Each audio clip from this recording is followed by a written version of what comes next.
Just don't work on you. Got my mojo working, but just don't work on you. Once again, welcome to Tales from the Humidor. I'm Ken. Rod. And I'm Mike. What we're going to smoke today here on Tales from the Humidor is the Ashton Heritage Puro Soul. What this is a Corona Gorda, and it is an African Cameroon wrapper. Surrounding 100% sun-grown Dominican tobacco. And this is one of my personal favorite cigars. I think it's really underappreciated. It takes a fairly well-developed palate to really appreciate this cigar. So we'll walk you through it and try to make it as easy as possible. Yeah, and I would agree, Kenny. It's one of my favorites too, and it is probably one of the most unappreciated cigars. It's not smoked a lot. And they call it the cigar smoker cigar. Usually people with a mature palate and a lot of experience really enjoy this cigar. So you're out of luck. Yeah, I'm out of luck. and honestly, the Heritage has not been one of my go-to cigars. But as I go through developing more of a cigar palate, then I'm starting to open up my horizons a little bit. So. I'm looking forward to learning from the masters. I see. And I think one of the reasons people don't go for it is that it usually is $1 or two more than what's sitting next to it. So if you have the appreciation, you're willing to spend that money. If not, right. You're not going to. What we're doing right now is we're sniffing the foot of the cigar. And one of the mistakes a lot of novices make is they go and they smell the outside of the cigar. Well, you don't pick up anything from that. A good cigar doesn't have a whole lot of scent coming off the wrapper. Where you get the flavor of the tobaccos on the inside is smelling the foot. And what I'm picking up is a little bit of sweetgrass with a nice mild tobacco smell off the foot. And we're going to go ahead and get these lit and talk about the burn. First I want to talk about the appearance. All three of the cigars we picked up for this review have a little bit of water spots on the wrapper, and a lot of that is due to having 100% sun-grown tobacco. Shade-grown tobacco is covered with cheesecloth, which if it rains you don't end up with water spots on the wrapper. But what we have here is the rain came down and they didn't get the leaves dry enough, and somewhere along the leaf the water sat and made little spots on the tobacco, which doesn't affect the flavor at all. It just gives it a little inconsistency to the appearance. The wrapper is a beautiful veiny Cameroon wrapper, and this should be a great cigar.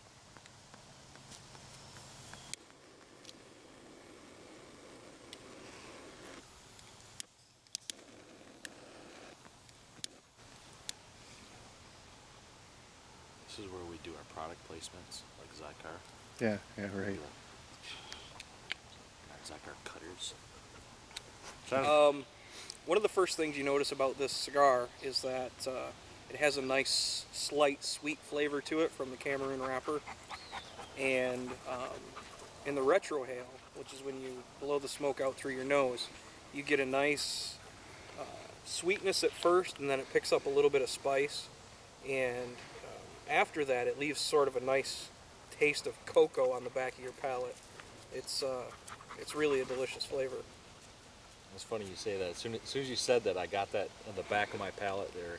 A real sweetness, but yeah, the cocoa flavor you're talking about. And you get the sweetness even, you just cut it before you light it. Just the taste of the wrapper in your mouth. Yeah, you the wrapper get that especially. sweet taste. Now we're in the first third of this cigar, and as we were just saying, it starts out.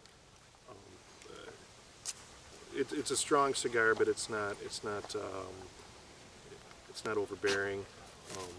I'd say more of a bold cigar than strong, which is another reason that I really like this cigar. I think bold's the right word for it. It's a really flavorful cigar, but as far as body goes, it's not a strong cigar by any means. I would put it on the maybe even the lighter side of medium. Definitely medium at its fullest. Yeah, I would call it a medium as well, but it's got that good spicy flavor to it that I always look for. I'm not a big heavy cigar smoker, so when I do go for my choice for cigars is going to be a medium one with a lot of spice. You get a lot with the elegancia, that type of cigar, and this to me is right there with it. So we made it through about a third of this cigar. The flavor stays pretty consistent through the first third, what we already talked about.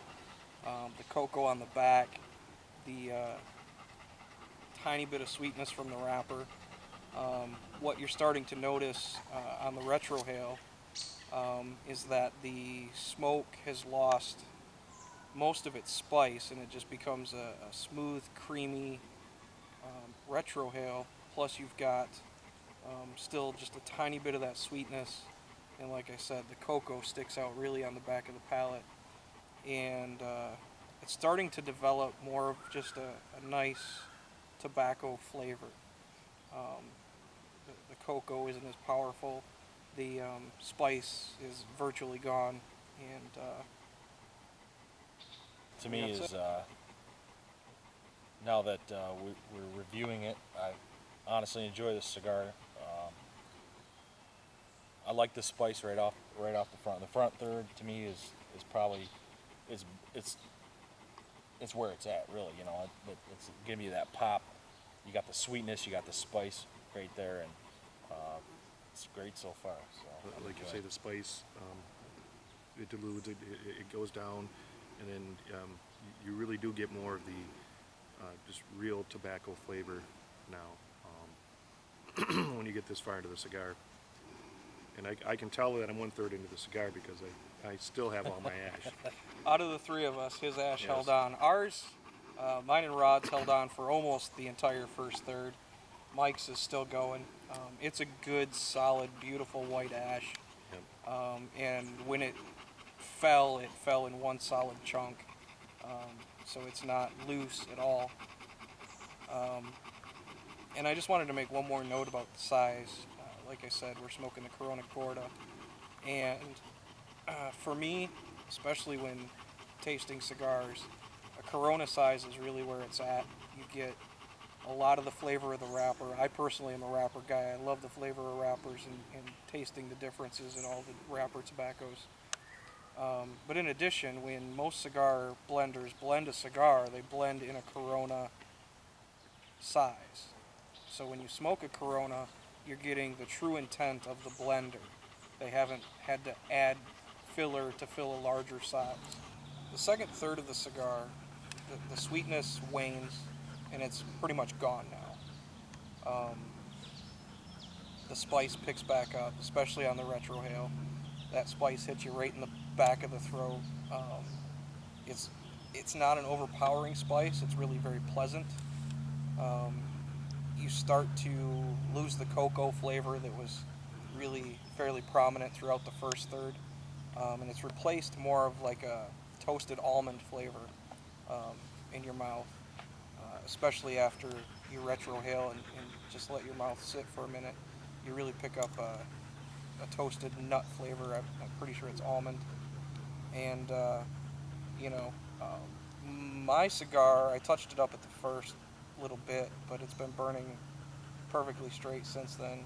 Yeah. His cigar's been perfect from the outset, so the burn on these cigars is pretty darn good, and we're going to smoke these out and come back and tell you all about it. So now we're down to the end, Rod. What are you thinking on this? Well, a lot more of what we had throughout the whole cigar, honestly. I mean, it's a good pop of spice now, which for me at the end of the cigar, it's almost like a way to tell you, hey, buy me again. You know what I'm saying? Yeah. It's like, this is what you're getting out of me. It's something you're going to remember. It's a lot. To me, it's right on the top of my palate. and it's fantastic. Yeah, Turn me into a believer. I'll be buying more of these cigars. What I like about this, like you say, when you get to the end, you're getting that pop of spice. The spice is still coming through. I've never had one get bitter. Some cigars can get bitter at the end. Never had that with one of these. And the flavor, the spice, you're getting it on your tongue, the top of your mouth, and when you go through your nose, you're getting it right down into your throat, and you're really getting a good amount of that spice, a good amount of that flavor. I think it's enough that after you're done smoking the cigar, you're going to still, for the next half an hour, you're still going to taste a little bit of that on there. You're still going to taste it, and like I say, you're going to want more. Yeah, right. Yep, you're going to want it again. And another point you made is that everything the cigar offered in the first third and in the second third really just comes back full force near the end. The cocoa is back on the back of the palate. The spice is incredible. The retrohale produces a ton of spice right in the back of the throat. It's really just delicious, and it does leave you wanting more. One of the questions I get asked a lot is, how far down do you smoke a cigar?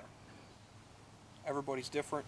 My answer is, when it starts to taste like shit, put it down. You know, it really is that simple. When the cigar no longer tastes good to you, put it down. For me, I'm gonna nub this pretty hardcore Yeah, because I I think love we this all will. cigar. But you know, most of the time, a cigar is usually done about there. About you know, there. Yeah, a lot an of inch guys. and a half. Typically, a lot of guys would throw this cigar Yeah. now. I'm not going to, because it still tastes great to me. And a lot of guys don't like. You tend to get a little bit more heat when you smoke it down like that, and a lot of guys, you know, don't care for that. They'll throw the cigar down.